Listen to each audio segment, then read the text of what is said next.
bienvenue sur l'émission Œil sur la politique en collaboration avec Sadio Morel-Kanté, journaliste de Reuters en France. Et nous avons le plaisir de recevoir sur notre plateau Monsieur Bruno Mollet, le président du mouvement congolais contre la dictature. Et nous allons débattre ce soir de la situation politique du Congo. Et donc bonjour Monsieur Bruno Mollet et bonjour Madame Morel. Bonjour Odilon, bonjour tout le Canada, bonjour Bruno Mollet. En tout cas, bonjour Monsieur Odilon, bonjour Madame Sadio. En tout cas, chapeau pour tout ce que vous faites avec des amis d'ailleurs sur la place du Paris. D'accord, merci. Alors, il n'y a pas très longtemps, nous avions une interview avec Monsieur Pierre Milika Mimanga, qui est votre représentant au niveau de l'Amérique du Nord.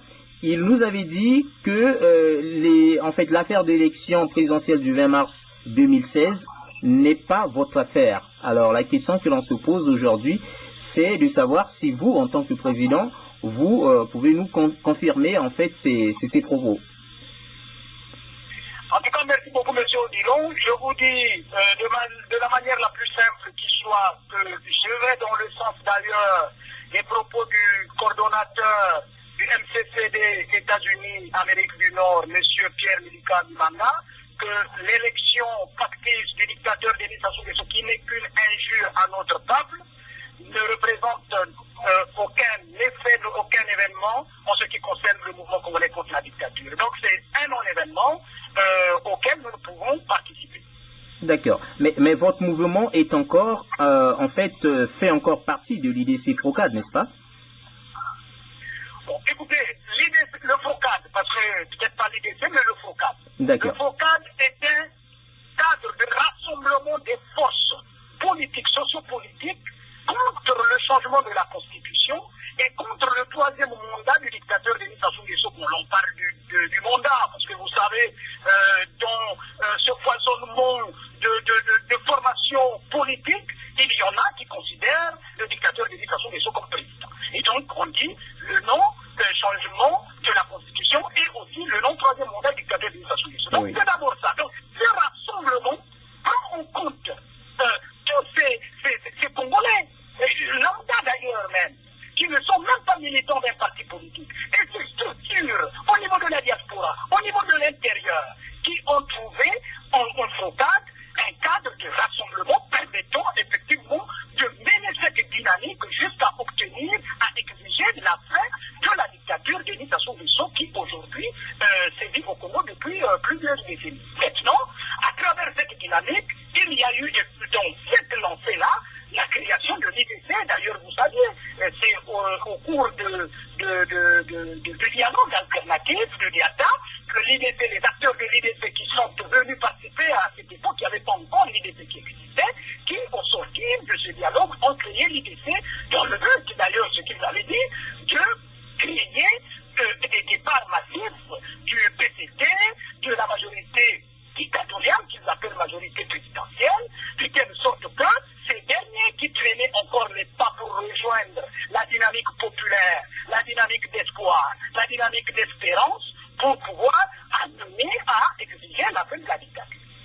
Donc, nous sommes tous partenaires de ce FROCAD-là, et d'ailleurs, avec l'IDC, les certains acteurs, nous sommes en contact avec nombreux acteurs de l'IDC.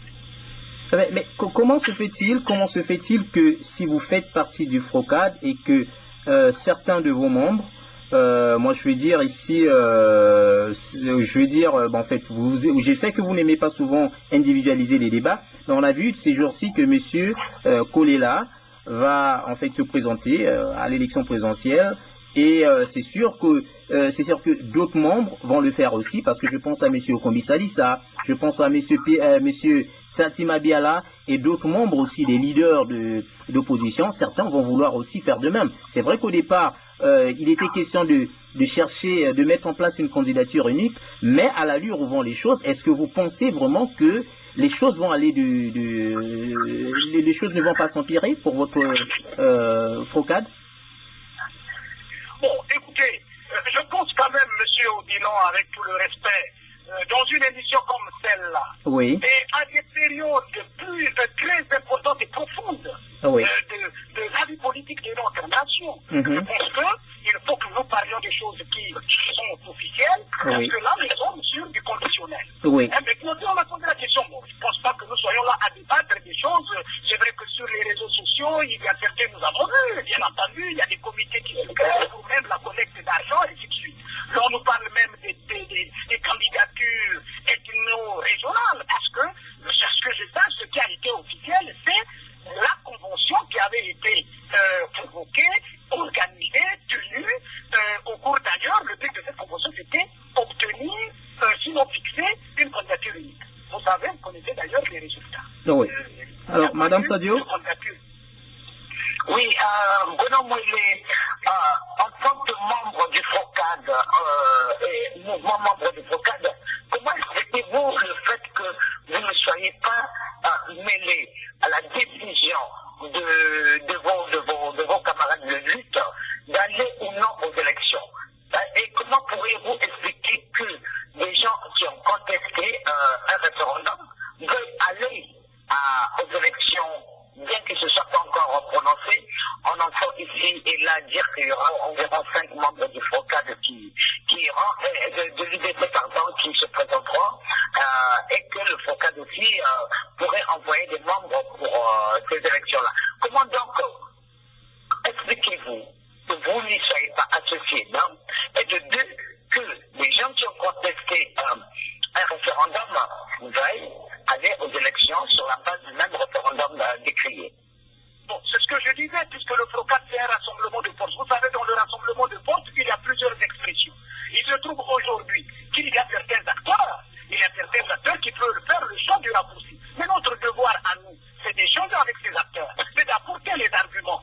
Donc, nous sommes en train d'apporter des arguments, c'est d'ailleurs le sens des universités, donc la deuxième édition qui sera en réalité réduite à un échange citoyen, de telle sorte que le message passe. Maintenant, il y a des acteurs, vous savez même, dans les moments chauds de la révolution, s'il faut l'appeler ainsi la révolution qui a échoué, mais parce qu'il y a eu certains comportements, vous savez, au sein du FROCAD. Mais comme dans l'IDC, il y a des acteurs qui finalement se sont révélés être des complices du dictateur Denis Sassou Nguesso.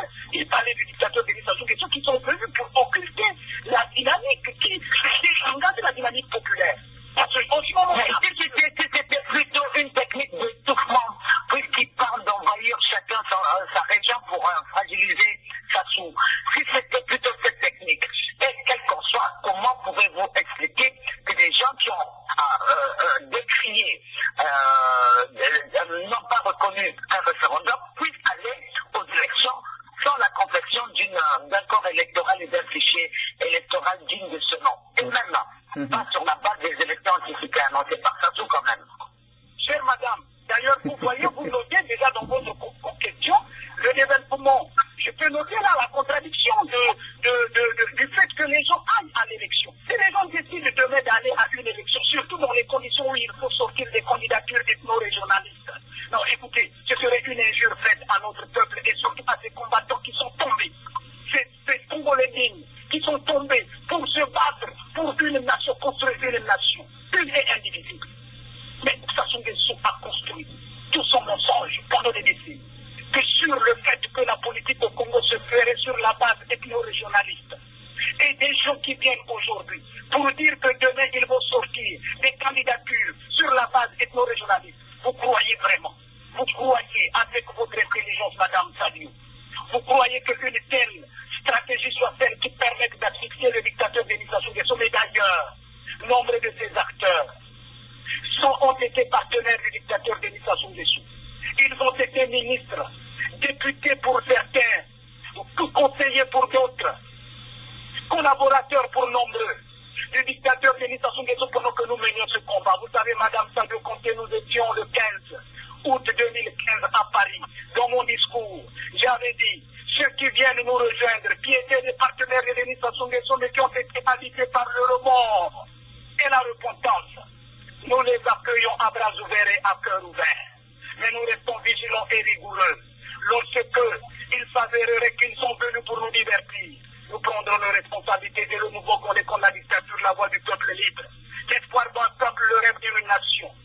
Et dans la responsabilité de prendre, effectivement, de tirer les conclusions lorsqu'il sera question que les gens puissent décider d'aller, de sortir des candidatures ethno-tribales, ethno-régionalistes.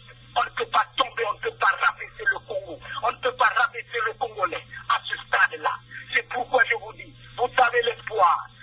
Alors, M. Mollet, vu que le référendum a été décrié, dénoncé et rejeté par l'opposition elle-même, si prétendre aller aux élections consiste plutôt à attirer le regard de la communauté internationale pour qu'elle puisse participer au processus électoral et ramener les élections au délai constitutionnel de 2002 plutôt que celui du 20 mars, prôné par Sassou. Est-ce que ceci ne pourrait pas être une stratégie que l'opposition voudrait mettre en pratique pour isoler Sassou?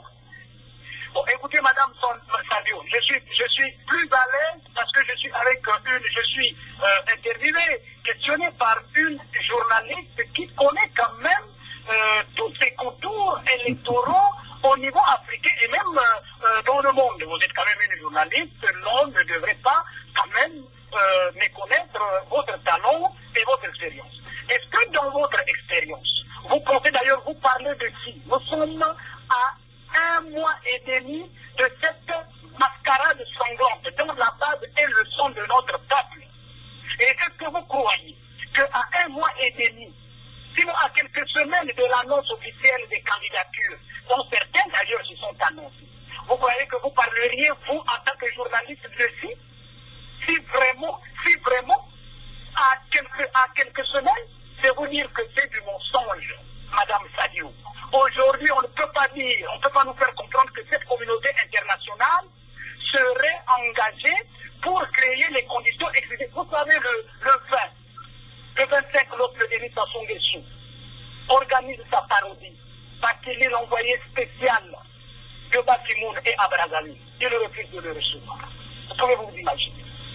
Est-ce que Denis Sassou Nguesso, vous croyez qu'à 2 mois, à 1 mois et demi, serait en mesure seul de pouvoir organiser les conditions que l'opposition a demandé depuis longtemps, mais cette opposition qu'il a traitée avec mépris et injure? Non, il faut quand même de la crédibilité, de la parole. Parce que les leaders ont donné les acteurs. Nous avons donné la parole. Il faut consocier à cette parole. Et puis, mais est-ce qu'il faudra partir sur la seule voie sur les élections ou pensez-vous à d'autres voies pour le faire partir? Si oui, lesquelles? Écoutez, Madame Sadio, tout ce que je peux vous dire, un dictateur, en tout cas, ils ne sont pas nombreux à avoir été chassés du pouvoir. D'abord, le dictateur a toujours été chassé, sauf s'il meurt au pouvoir. Le dictateur. Donc, on le contraint de partir. On lui contraint de partir. C'est le cas du Bénin, la mobilisation populaire. C'est le cas du dictateur Denis Sassou Nguesso, qui se targue à dire qu'il y a eu une alternance au Congo. Mais c'est la dynamique populaire en 91 qui a fait dégager Denis Sassou Nguesso, mis en place les conditions pour le dégager. Donc, pensez aujourd'hui que dans les conditions où Denis Sassou Nguesso amène les militaires burundais, vous savez ce que M. Nkurunziza, le dictateur Nkurunziza, a dit en Kirundi, le 31 dans le message, quand il reçoit la presse. On lui pose la question, mais écoutez, aujourd'hui tout est bloqué, vous n'avez plus de financement, bon, la fonction publique ne peut plus recruter, qu'allez-vous faire? Est-ce que vous allez demander aux étudiants de continuer les études? La réponse de Nkurunziza, il dit, mais bien sûr, ces étudiants pourraient regarder ailleurs. D'ailleurs, nous avons des propositions du président congolais, Denis Sassou Nguesso, qui nous a demandé d'envoyer nos jeunes parce qu'il y aurait plein emploi. C'est le message que le dictateur s'est passé. Donc il va prendre les mercenaires, les miliciens burundais, les miliciens rwandais. Vous croyez que ce monsieur, vous allez le faire partir à travers une élection? D'ailleurs, ces mêmes acteurs-là disent eux-mêmes. C'est pas dit d'autres personnes, c'est pas dit de nous. C'est eux qui disent qu'ils connaissent déjà les résultats. Ils savent même le pourcentage que Denis Sassou Nguesso va proclamer. Ils savent le pourcentage qu'il va s'adonner. Bon, est-ce que, parallèlement, ils disent également qu'ils ont 95% de la population congolaise avec eux et qu'ils voudraient l'utiliser à battre Sassou. Utiliser ces 95% de la population à battre Sassou. Est-ce qu'en l'état, il est-il possible de faire partir Sassou autrement ou pas?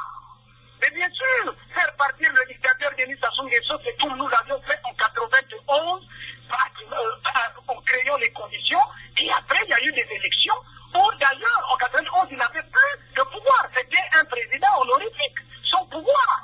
C'est ce qu'il, vous ne pouvez pas faire partir un dictateur inhumain qui peut tirer à bout portant sur votre peuple pour dire d'ailleurs les 95%. Madame Sadi, vous étiez au Congo.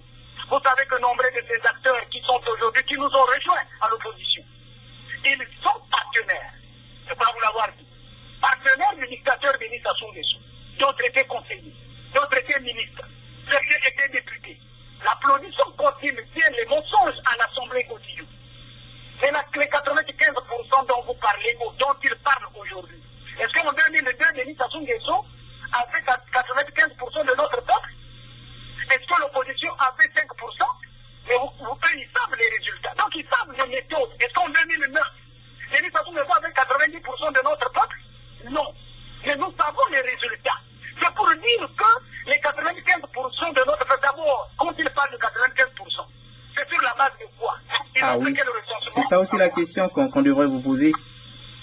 Mais voilà, quand ils parlent de 95%, puisque le peuple, vous pouvez vous imaginer, ils ont eu plus de 100 000 personnes dans le bras. Un leader politique, c'est celui qui est préparé à improviser, à jouer à l'opportunisme. Vous ne pouvez pas avoir 100 000 personnes et vous demandez à ces 100 000 personnes de rentrer à 16 heures chez eux et dire après au dictateur, nous vous donnons un ultimatum, si vous ne retirez pas la loi, nous allons vous chasser, et lorsque le dictateur fait tirer à bout portant sur le peuple et que les gens meurent, et vous revenez pour dire, nous allons à l'élection, quelle que soit la situation, parce que nous avons 95%. Mais c'est basé sur quoi? Citez-moi un seul parti. Dites-moi, mais si l'opposition jouait sur la technique de l'épuisement pour après faire déclarer Sassou ennemi international de la démocratie, cette thèse, vous direz? Bon, mais écoutez, Denis Sassou Nguesso, l'ennemi d'ailleurs, la bataille que nous avons gagnée, la bataille dont nous sommes vainqueurs, c'est celle-là.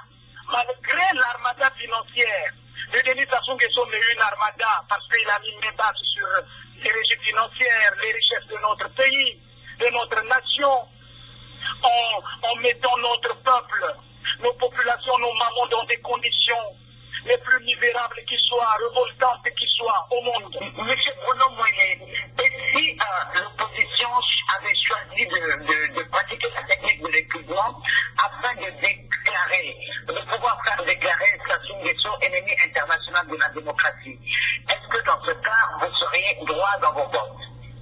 Non, mais écoutez, faire déclarer le dictateur Denis Sassou Nguesso ennemi de la démocratie ou du monde, d'ailleurs, une des batailles dont nous sommes vainqueurs, c'est cette bataille-là. Malgré l'armada financière du dictateur Denis Sassou Nguesso, c'est une armada financière acquise parce qu'il aurait mis une base sur les régimes financiers, sur les richesses de notre nation. En maintenant notre peuple, nos populations dans la misère la plus totale, la misère révoltante. Il a corrompu, il corrompt tous les lobbies du monde. Mais malgré cela, moyennant 0 francs, moyennant 0 euros, nous avons réussi à démontrer au monde entier que Denis Sassou Nguesso est un dictateur assassin inhumain qui n'a aucun respect pour la vie humaine, si ce n'est pour celle de ceux-là qui sont faits, qui jouent le fait accompli. Voilà, ce combat cette bataille a déjà été gagnée. Nous avons gagné cette bataille. La bataille qui reste est celle qui consiste à dégager ce monsieur. Donc cette stratégie, il y a des acteurs politiques qui pensent à cette stratégie. Nous l'avons déjà gagné avec vous, avec des jeunes gens comme les Brazzanouz, Gatien, les Donald, les Silmadika, les Gertrude, les Samelita Batamba, mais tout ce monde-là. Nous avons gagné cette bataille parce que Denis Sassou Nguesso est un dictateur. C'est connu du monde entier. Même ces valets qui croyaient faire de lui un homme de paix ne pourront plus jamais démontrer. Vous savez, quand il y a eu l'investiture du président démocratiquement élu Roch au Burkina, il y a eu des pancartes sur lesquelles il était écrit « Denis Sassou Nguesso n'est pas le bienvenu ». Vous croyez que Denis Sassou Nguesso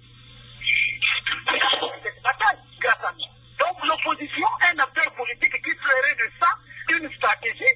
En ce moment, il est dans le fond où il n'a rien compris.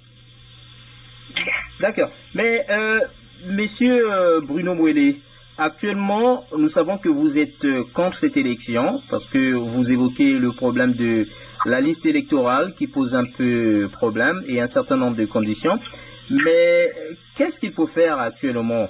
Parce que certains disent que vouloir aller à l'élection aujourd'hui, c'est peut-être légitimer le pouvoir de Sassou. Par contre, pour d'autres aussi, ne pas aller aussi à l'élection, c'est faire le jeu de la politique vide. Qu'est-ce qu'il faut faire finalement pour essayer un peu de trouver la solution à cette situation-là? Mais écoutez, ce qu'il faut faire d'ailleurs, le mouvement congolais contre la dictature, son objectif principal, c'est la fin de la dictature Denis Sassou Nguesso, qui n'est qu'un obstacle à la réalisation d'un projet qui permette l'espoir de notre peuple pour une vie meilleure, mais aussi susciter l'espérance de notre peuple pour un avenir agréable. Finalement, pour le bien-être. Cela veut dire quoi, ce combat? Il s'inscrit dans le temps. Ce n'est pas sur une bataille. Donc on ne peut pas, parce que Denis Sassou Nguesso aurait fait tirer à bout portant sur notre peuple, aurait promulgué dans le sang, en faisant injure à notre peuple, même à la communauté internationale qui n'a pas reconnu ces résultats. Parce qu'il promulgue cette constitution sanglante, parce qu'il est assis sur deux constitutions insolentes, qu'il faut faire le choix de la poursuite pour aller à l'élection. Non, le combat continue. Je vous ai dit que pour nous, c'est nul le boycott, puisque notre peuple n'y est même pas inscrit. Vous savez les listes avec lesquelles, à travers lesquelles Denis Sassou Nguesso va vouloir organiser cette parodie. D'ailleurs, il peut même le déclarer que moi, il n'y a pas d'élection, je suis élu. Il peut le faire. Il croit aujourd'hui. Mais vous savez, cher Odilon, oui, l'arrogance, la confiance, l'excès de confiance peut être un gros ennemi. Et l'excès de confiance pourra nuire à Denis Sassou Nguesso. Il faut être au-dessus de la force. Mais cela pourra le nuire. Donc le combat se poursuit. On ne peut pas aller à une élection sur la base des listes électorales de 2002, 5 ans après la guerre. Vous pouvez vous imaginer, il y a donc encore des militaires angolais sur nos territoires. Sur notre territoire. Vous croyez qu'on va demander aux gens de boycotter une telle élection? Vous croyez qu'on va demander aux gens d'aller à une telle élection? Vous croyez qu'on va demander au peuple d'aller à une élection après la mort d'une trentaine de nos jeunes? Sur la base de la ligne rouge fixée par le FOCA d'NIDC Adiata? Donc écoutez, il faut quand même être crédible. La politique, c'est la crédibilité de la parole. Donc le combat se poursuit. C'est d'ailleurs pourquoi nous lançons cet appel à notre peuple, à tous ces combattants. Les Antoine Kioulou, les Donald Operator, les Patrick Munteo. Ce combat doit se poursuivre. Les Pierre Mimika d'ailleurs qui sont debout. Ah, les Jean-Pierre Mwanda qui sont des vieux très engagés. Mais tout ce monde-là, ce foisonnement, le combat se poursuit. Nous irons jusqu'au bout lorsqu'on mène un combat pour son peuple. Oui, mais pendant que le combat se poursuit, Sassou arrive à asseoir confortablement les différentes séquences pour arriver à ces élections du 20 mars. Est-ce que vous faites appel aux acteurs politiques de la diaspora, ceux qui sont sur place? Ils ont peut-être des raisons de pouvoir être en contradiction avec ce qu'ils avaient prôné en parlant de ligne rouge et de non-reconnaissance du référendum. Vous savez, Madame Sadiou, nous avons des jeunes, nous avons des combattants, le MCCD a des combattants qui sont sur le terrain, d'ailleurs qui ont participé aux événements du 20, avec audace et abnégation. C'est la colère de ceux qui vous disent que le peuple demande d'aller à l'élection. Non, quand je parle de ces acteurs de la diaspora, parce que effectivement, cette diaspora suscite de l'espoir. Mais dans le même temps, nous travaillons en synergie, d'ailleurs, avec l'intérieur du pays. Mais que les acteurs ne comprennent pas que la diaspora n'est qu'une expression de la rue. que la diaspora n'est qu'une expression des femmes. Non, depuis qu'ils savent, autant certains acteurs de l'IDC comme du FOCAD savent, le mouvement congolais contre la dictature, le MCCD, a des hommes sur le terrain. Donc nous savons de quoi nous parlons. Denis Sassou Nguesso, Madame Sadio, n'est pas en train de faire asseoir ou d'asseoir son système. Vous croyez, vous le savez très bien, qu'on fait asseoir un système de façon durable en envoyant des miliciens burundais dans nos localités, en envoyant des miliciens formés à Kambicho dans les localités. Non, cet homme est dans la peur. Parce que s'il était conscient qu'il avait fait asseoir son pouvoir, il est en train de le faire, il n'aurait pas envoyé des miliciens dans nos localités. S'il le fait, c'est que ça tient sur un bout de fil. Vous allez voir, quand ça va se déclencher, vous verrez que vous serez surpris de constater que ça va aller tellement vite. Vous savez, quand ça s'est fait le 20, Denis Sassou Nguesso ne savait pas qu'en quelques heures, toute l'autorité de l'État pouvait être chassée de plusieurs localités congolaises. Il ne savait pas. En quelques heures. Donc ça se fera, je vous assure. Donc le choix du raccourci n'est pas le bon choix. Je lance cet appel au nom du mouvement congolais contre la dictature à tous nos partenaires, qu'ils soient au FOCAD. C'est pourquoi je salue. Et c'est aussi là l'exemple pour montrer comment l'ouverture, l'altruisme, certains qui ont pensé que nous étions contre certains acteurs comme les Mathias Nzon et les positions qu'il prend aujourd'hui. Quand on est patriote, on dit qu'il est dans la raison. Malgré tout le cinéma qui est construit pour essayer. C'est pourquoi nous lançons cet appel. Le MCCD lance cet appel à tous ces acteurs politiques, du FOCAD, de l'IDC, tous ces acteurs de patriotes, à ne pas faire le choix du raccourci. Lorsqu'il y a eu 30 personnes qui tombent et que l'on vienne pour dire qu'on doit aller à l'élection avec le meurtrier, le bourreau de notre peuple, alors qu'il méprise toute l'opposition. D'ailleurs, c'est pourquoi, vous savez, les gens doivent comprendre aujourd'hui, lorsque certains traitaient que peut-être on était contre des hommes comme Mathias Nzon, des leaders comme Mathias Nzon, comprendre que nous sommes altruistes. L'altruisme dont se montre ces jeunes au niveau de la diaspora comme à l'intérieur du pays, mais qui ne tirent des conclusions que sur la base des actes posés par les leaders politiques. Lorsque nous en prenons une position aujourd'hui, dans le bon sens, pour dire on ne peut pas aller à l'élection dans ces conditions. Mais nous soutenons. Vous croyez, Madame Sadio, vous croyez, Monsieur Odilon, malgré tout ce qui a été écrit sur ce monsieur, vous croyez que Denis Sassou Nguesso a besoin de donner, de diriger un leader politique pour qu'il boycotte les élections?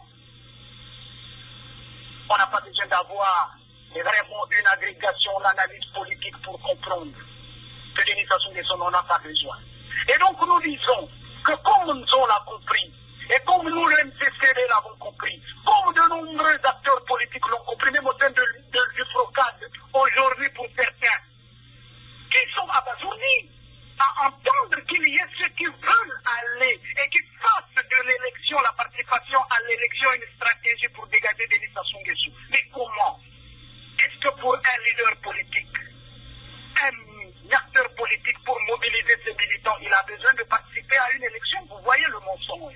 C'est pourquoi je dis que les positions prises, par exemple, par aujourd'hui, tout le collectif d'ailleurs, nous pensons que ce sont des bonnes positions et que nous allons avancer pour échanger avec nos partenaires, pour expliquer, pour discuter, et qu'à la fin, vous verrez que certainement le FOCAD et l'IDC, mais de façon avec amour du Congo, prendront la décision de dire on laisse Denis Sassou Nguesso, puisqu'il se prend pour le plus fort, on le laisse, mais nous organisons le combat se poursuit, Denis Sassou Nguesso sera avec. Monsieur Odilon, ne pensez pas que la promulgation dans le sang de cette constitution insolente serait une fatalité, serait la fin de notre combat. Non, mais est-ce que, Monsieur Bruno, est-ce que dans tout ce que vous êtes en train de faire, vous avez aussi le soutien de l'armée? Parce que ce qu'on voit aujourd'hui, c'est qu'il y a un silence total. Les généraux, les magistrats, non pas les magistrats, mais les généraux ou les grands officiers militaires qui sont actuellement dans l'armée vu leur silence, on a comme l'impression qu'ils sont derrière le président Denis Sassou Nguesso. Est-ce que vous pouvez faire votre confiance aujourd'hui? Est-ce que vous pouvez faire confiance aujourd'hui, peut-être, à monsieur Michel Moukoko, qui en fait qui est un peu différent d'autres militaires par rapport à ces déclarations au peuple congolais? Écoutez, merci pour la question. Bon, vous personnalisez, vous savez, notre armée, les forces armées congolaises. Oui. C'est une institution. Et vous savez, dans une nation, l'institution où il y a le respect de la hiérarchie, la première institution, la première couche sociale, c'est là. Dans une nation, lorsque une armée est détruite, c'est pourquoi d'ailleurs la stratégie du dictateur Denis Sassou Nguesso. C'est pas pour rien qu'il s'est adonné lui-même le grade le plus élevé de notre armée.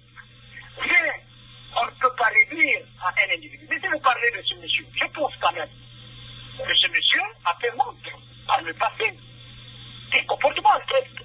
Nous savons très bien, on ne peut pas refuser que ce monsieur, malgré tout ce qui est raconté sur lui, vous savez ce qui est raconté, c'est vrai qu'il y a eu des acteurs, on a vu des films, les gens de Total, dire qu'on a donné de l'argent, mais on n'a pas vu les hommes. Jusqu'à aujourd'hui, l'histoire politique, sociopolitique congolaise ne retiendra pas que Jean-Marie Michel Moukoko a des militaires. Nous, il n'a jamais eu de militaires au Congo. Donc ça, ce n'est pas officiel. Donc, au moins ce qu'on reconnaît en Jean-Marie Michel Moukoko, c'est le fait qu'il est donné, participer à cette dynamique qui est permis à mettre fin au monopartisme. Vous savez, même sur les Souba, c'est sous son initiative, lorsqu'il met tous les leaders politiques dans une salle pour dire vous ne sortirez pas d'ici. Avec d'ailleurs le monseigneur Combo, qui a son âme, pour dire il y avait le président de Souba, il y avait d'ailleurs le dictateur Denis Sassou Nguesso, qui est en train de préparer sa rébellion. D'ailleurs, il y avait le président Bernard Kolela PFP à son âme, tous ces leaders-là, ils l'ont vu. Pour dire, vous trouverez une solution, ce qui avait abouti au gouvernement 60-40. Donc, par le passé, cet homme a fait montre d'un altruisme, d'un amour, d'un patriotisme, d'un amour du Congo. D'ailleurs, vous savez, ce monsieur, tout ce qu'on raconte de lui, disons que Denis Sassou Nguesso aurait participé même à l'amour de sa femme. Mais qu'aujourd'hui, il soit sous les ordres de Denis Sassou Nguesso. Bon. Est-ce que ce monsieur, la question qu'il faut se poser, oui, pas seulement sur Jean-Marie Michel Moukoko, oui, mais sur nos forces armées. Oui, effectivement, oui. Vous croyez, lorsque on est officier supérieur, homme de rang, des forces armées congolaises, et qu'on assiste à ce qu'il y ait des miliciens d'autres pays qui viennent chez nous, nos voisins d'ailleurs, viennent chez nous, on les habille des uniformes des facs et qu'ils tirent à proportion sur des Congolais.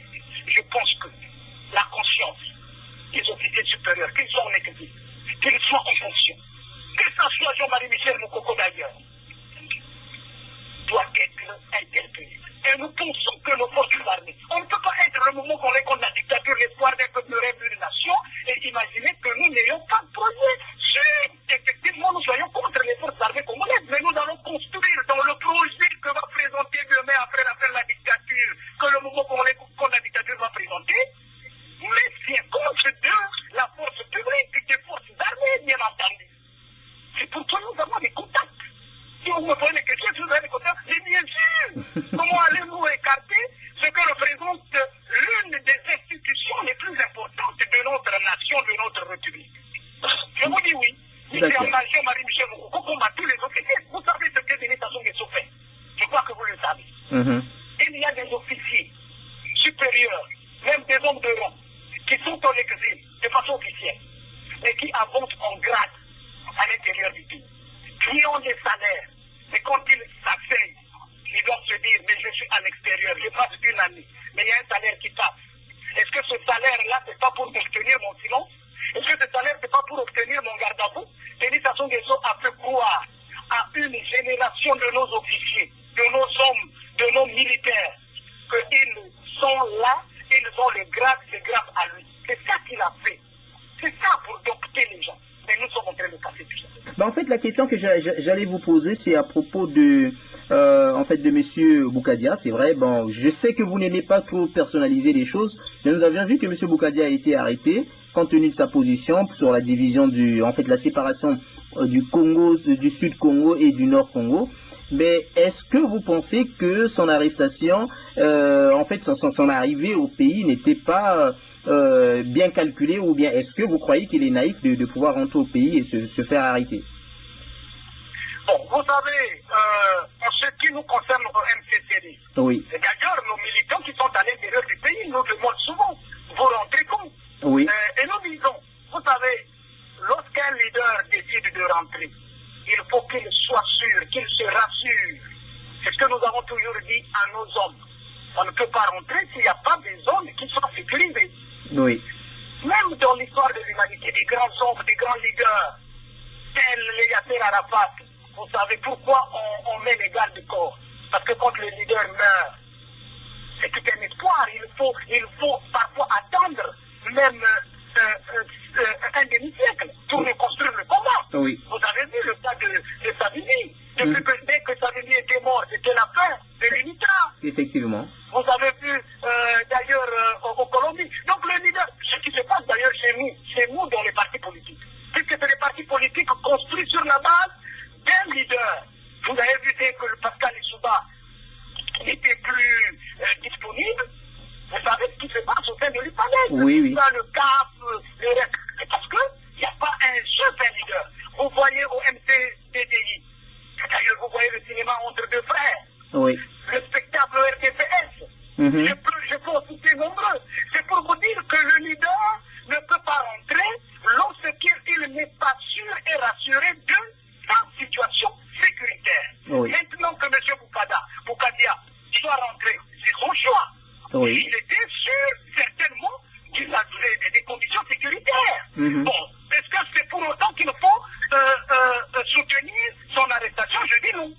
Parce qu'on ne peut pas soutenir. Est-ce que c'est pour autant, si vous me posez la question sur le message dont il est porteur, je vous renverrai sur ces anciennes déclarations. Oui. Vous avez vu les déclarations de Boukadia qui parlaient de l'unité du Congo. Et c'est là la cacophonie d'ailleurs, la crédibilité de la parole politique.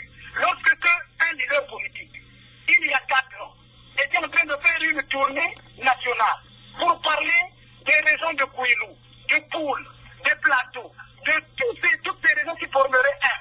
Et donc, il voulait, il souhaitait même être Premier ministre de cette nation. Et que quelques années après, il soit aujourd'hui porteur d'un message de division du Congo. Écoutez, je vous renvoie vers cette cacophonie. Si c'est par rapport à l'idéologie, le MCCD est pour la construction d'une nation une et indivisible. Le Congo est un, il est indivisible. Autant il y a des valets du dictateur Denis Sassou Nguesso au sud du pays, les Pierre Madiana, les Justin Koumba, Vili Mungala, ils sont du sud. Autant il y a des combattants, des patriotes qui sont du nord, comme les Tsubambe Anakle, il y a les Ayatonga, les gens Itois au Congo, ils sont nombreux, qui sont des patriotes qui sont du nord, les Sirkiens. Non, on ne peut pas diviser le Congo si on est porteur d'un tel message. Cela signifie qu'on est à court d'idées. Le CCD n'est pas à court d'idées, nous avons des arguments, nous aurons demain un projet pour le Congo, pour unir le Congo. Pourquoi? Justement, M. Moïse, nous constatons que vous êtes un contestataire professionnel. Alors, quelle vision avez-vous pour votre pays, pour son peuple et éventuellement pour l'opposition dont vous êtes membre à part entière? Bon, si contestataire professionnel, non. Je suis un combattant, je suis avec des amis qui avons pensé que le Congo est dirigé par un système dictatorial sanguinaire. Et en ce moment, bon, si cela donne effectivement le qualificatif d'un contestataire professionnel, je l'accepte. Parce que nous le faisons.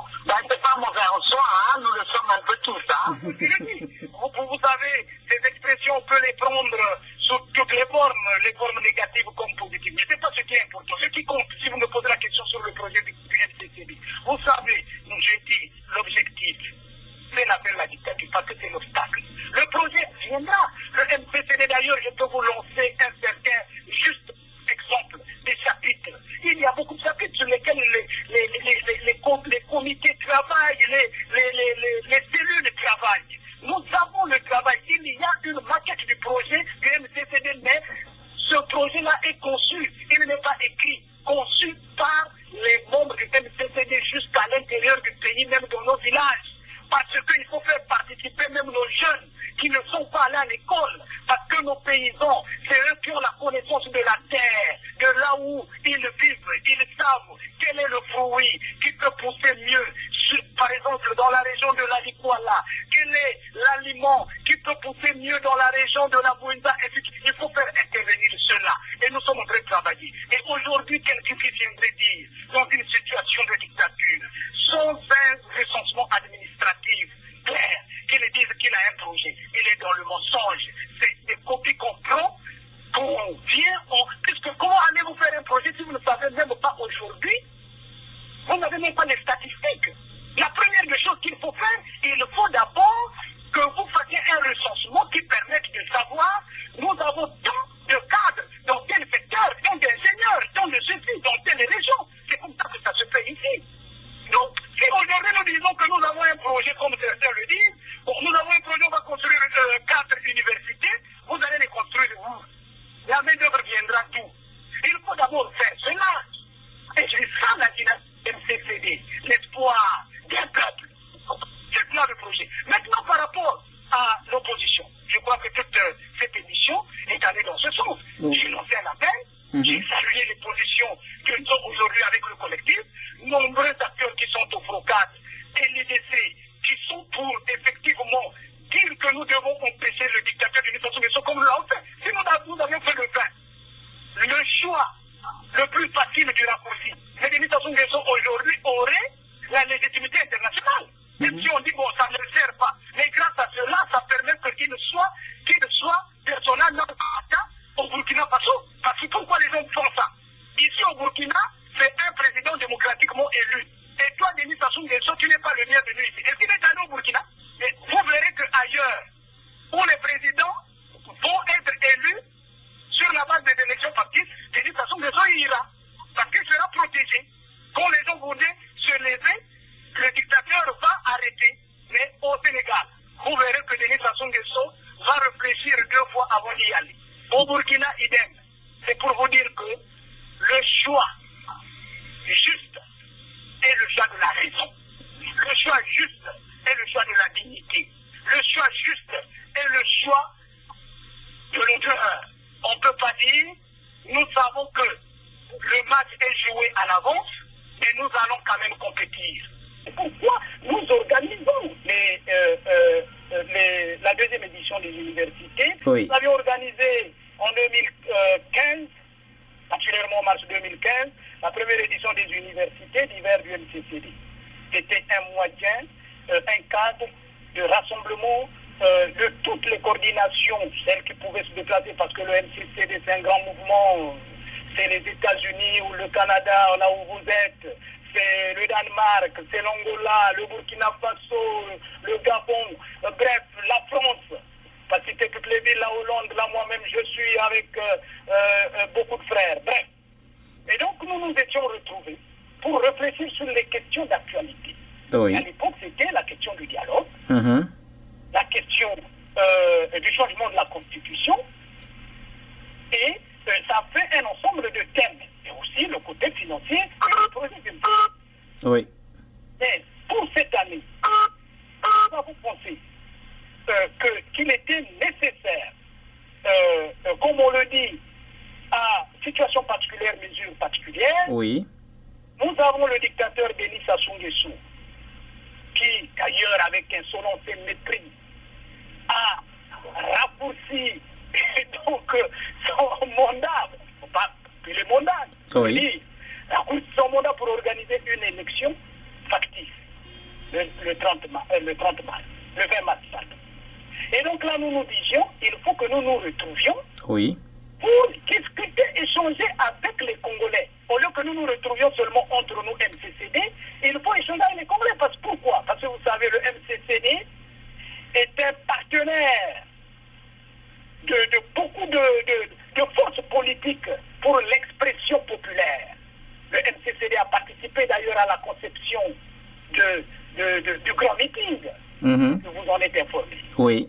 Le MCCD a toujours participé, quand cela est possible d'ailleurs, même aux États-Unis, au Canada. Le coordinateur Pierre Milika Mimanga, oui. Plusieurs fois. Voilà. Donc, mais les meetings, les conférences de presse, il y a un certain nombre de gens qui sont choisis pour donner un message, livrer un message. Et parfois d'autres viennent pour écouter et même applaudir. Oui. Donc, nous avons pensé que par rapport à la situation actuelle, l'enjeu, l'élection factice du dictateur Denis Sassou Nguesso refusé, rejeté par notre peuple, l'entière majorité de notre peuple, il faut que nous donnions la parole aux Congolais. Parce que même les manifestations dans la rue, vous voyez, il y a des gens qui viennent, ils ne s'expriment pas en termes de donner leur point de vue.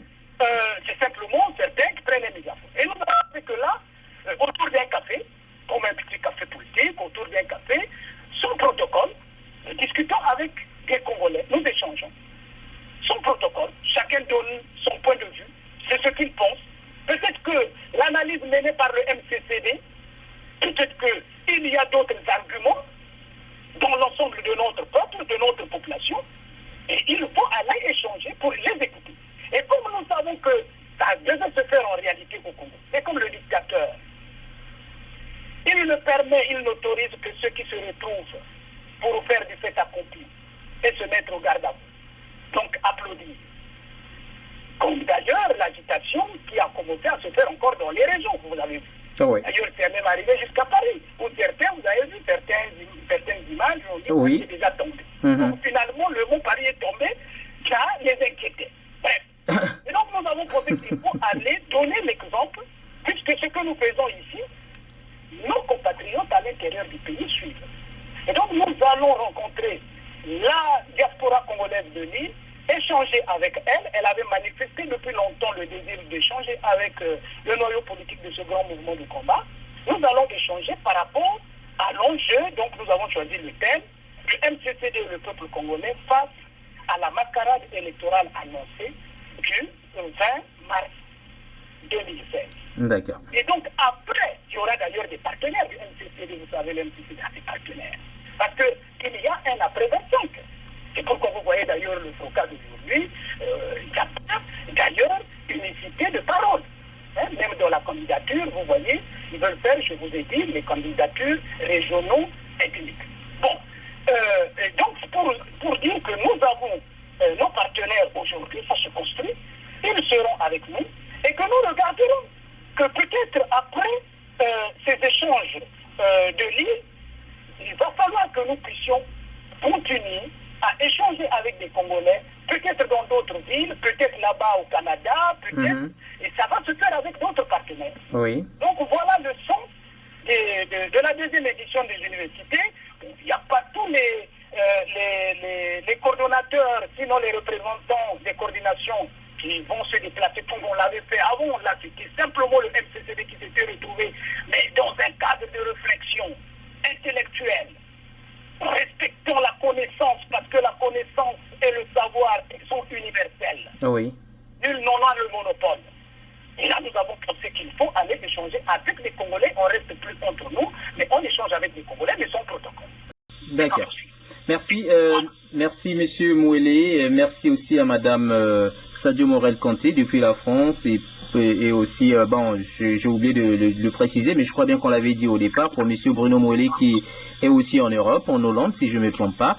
Et puisque nous sommes arrivés à la fin de notre émission, nous voulons donc demander à Monsieur Bruno Mouélé, qui est le président du mouvement congolais contre la dictature, de nous dire son dernier mot par rapport à ce que nous avons débattu aujourd'hui sur cette émission et le message que vous comptez en fait lancer au peuple congolais. Mais tout d'abord, je voudrais vous saluer tous les deux de la brillance. Merci. Et du professionnalisme. Cela montre effectivement que le Congo compte beaucoup d'atouts Odilon au Canada, Mme Fabio Kanté en France, moi-même en Hollande, interviewé par deux, ça montre le caractère même international de ce combat que nous menons pour le bien-être de notre peuple. Maintenant, le message, c'est le message d'espoir. Le message d'espoir pour la liberté. Le message d'espérance. Le message d'espérance pour le futur agréable. Nous allons vaincre Denis Sassou Nguesso. Que vous soyez à Tiambala, que vous soyez à Bunji, que vous soyez à Takamouika, que vous soyez à Sibiti, que vous soyez à Kinkala, que vous soyez à Bambama, restons dignes. Ne fassions pas le choix de l'indignité. Nous devons faire le choix de la dignité, de l'honneur et de la fierté. Nous devons cette liberté grâce à nos ancêtres qui ont donné de leur vie, je prie devant leur mémoire. J'ai cité Martin Luther King, Patrice Lumumba, Yoma Sankara Madiba, Jean-Passe Kwame Nkrumah. Je m'écris. Et je dis, nous avons un devoir, le devoir de libérer ce peuple, cette nation. Afin qu'après la fin de la dictature, nous puissions réaliser ce projet d'espoir et d'espérance pour le bien-être de nous tous, de tout notre peuple. Nous serons heureux de voir nos mamans suivre en plein nos grossesses, être suivis en pleine grossesse jusqu'à l'accouchement. Voir nos anciens, les retraités, qui ne doivent pas être bastonnés pour avoir leur pension. C'est ce Congo que nous allons construire, mais la première étape, c'est la fin de la dictature. Le 20 mars est une injure pour nous. Ça se l'a choisi exprès avec insolence. Le 20 octobre, c'est la date à laquelle il attire à bout portant sur notre peuple. Le 20 mars, il veut, à travers le 20, montrer que cette date, finalement, est une date de réussite pour lui. Nous devons nous lever pour dire à Denis Sassou Nguesso stop. Que vous soyez colonel, lieutenant-colonel, général, lieutenant, capitaine, le message de votre peuple meurtri à travers le mouvement congolais contre la dictature, c'est ce message de révolte. On ne peut pas laisser à un seul homme faire le choix de l'arrogance par la force. Il vous revient comme vos amis du Burkina Faso qui ont sauvé la démocratie au Burkina contre le RSP, d'intérêt de l'aide comporée, de mettre fin de vous révolter, de vous mettre du côté de votre peuple. Dites intérieurement que vous n'accepterez plus qu'il y ait des miliciens qui tirent à vous portant sur les votes, sur votre peuple. Vous avez arrêté serment pour cela. Que Dieu bénisse le Congo et qu'il protège son peuple. Restons ensemble et nous allons vaincre. D'accord. Merci, Madame Sadio Morel Kanté. Peut-être que vous avez aussi. Merci à Bruno, merci à tous les téléspectateurs du Canada qui nous suivront certainement longtemps encore. D'accord. Merci. Et donc nous sommes arrivés à la fin de cette émission et donc à la prochaine occasion. Au revoir à tout le monde.